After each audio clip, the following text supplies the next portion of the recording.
Šiandien kalbame su Ramūnu Macežinsku, kuris yra mūsų treniruotėje ir norim paklausti, Ramūnai, kaip jautiesi vėl prisijungdamas prie geltonai žalios komandos?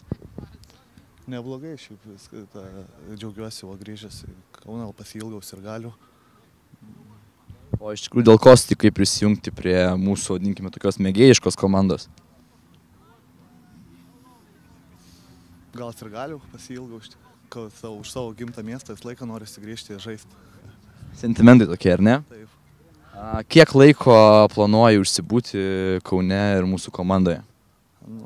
Planuoju maždaug apie mėnesį kažkur. O kaip pats šiaip vertini tokią fanų iniciatyvą, bandyti kažką sukurti futbolo pasaulyje naujo, kaip manai, ar bus pasiekimas? Labai džiugu girdėti iš tikrųjų, kad tai atsirado iniciatoriai, kurie taip stengiasi dėl Kauno, kad Kaune būtų komanda. Tai tiki, kad Kaunas grąžins futbolo šlovę laikinąją sostinę? Tikiu po 2 metų, kad būsim stipriausia lygoje. Kaip manai, kas tada laimės A lygą, pavyzdžiui? Pradžioj sezono atrodė, kad Sūduva tikrai, bet dabar manau, kad ekranas vis tiek.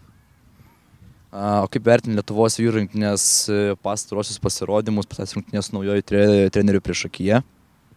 Tikrai neblogai atrodė su Rusija, bet su Latvija aš nesuprantu kaip taip.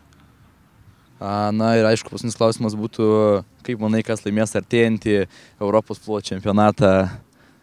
Olandija. Tavo favoritai? Taip. Na aišku, gerai, dėkui už pokalbį.